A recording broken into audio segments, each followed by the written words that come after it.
Greetings and welcome once again to Shelf Life Book Reviews Online, where I present to you, the faithful reader, a book that I very highly recommend. And this time, today, it is a nonfiction book. And the book is Farley and Claire, A Love Story by Michael Harris. This is published by Greystone and it retails for $29.99. Farley Mowat is one of Canada's most iconic authors. He has sold millions of books. He is not just loved in Canada. His books have sold worldwide, and he is an international writing sensation. And this is a story of, well, Farley and Claire Wheeler. They met back in 1960. But first of all, let's just have a little, biography about Farley Mowat. He's noted especially for two books, but he's known for all his books. But two of note have received the most acclaim. The first one is Never Cry Wolf, where he lived with wolves in the Arctic. The second book was People of the Deer, and that was a story with the Inuit people. And they both have received the most acclaim of all his books. But now, back to the man himself. He was in a marriage, he'd been married 13 years, and it was not exactly the greatest marriage. He had children in the marriage, but things with his wife, according to the author here, Michael Harris, were not the greatest. And he happened to meet Claire Wheeler. And she really was quite infatuated with him. And they became very, very good friends back in 1960.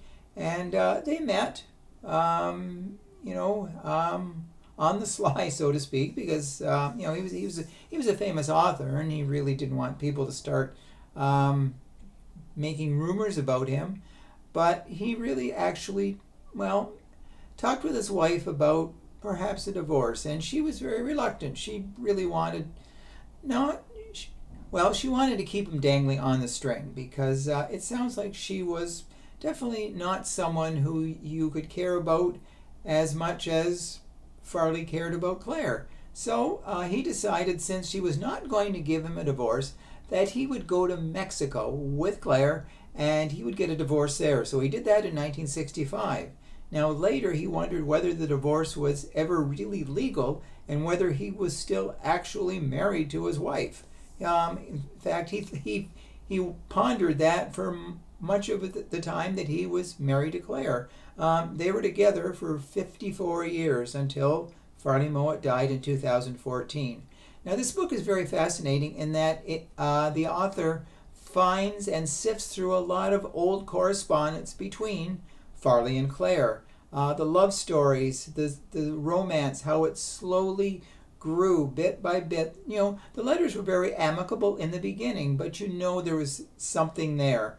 And it grew, the love grew, their passion grew, and it was quite a happy life that they spent together. Now, Claire herself, she was an author too. Now, maybe not as famous as Farley Mowat, but she wrote memoirs and she wrote fiction. And she definitely was a person of great talent as well. So the book really goes into great detail about the love affair of Farley and Claire, and how they loved, and how, at the end, it was sad to see Farley go. He died at 92 years old, but he was a Canadian icon, and he's still revered today, and people still read his books, still love his books. There's a bit of controversy here in this book about someone from Saturday Night Magazine wanted to do a real smear job about his life, about his books, saying that they were, pretty well fabricated. And actually, during the time that Claire and Farley were first together, Jack McClelland of the publishing house McClelland and Stewart, he championed his cause and basically encouraged him, to stay with Claire and, eventually to leave his wife. So it's quite a book. So if you're a fan of Farley Mowat or Canadian literature in general, this is a very important book and one that I'm sure you will fully enjoy. So if you do purchase it, please let me know if you do agree with my review. So thank you for watching. Hopefully you did find it informative. I will be back very soon with another book. And until then, stay safe, stay sane, stay in touch, and I will see you at the bookstore. Bye for now.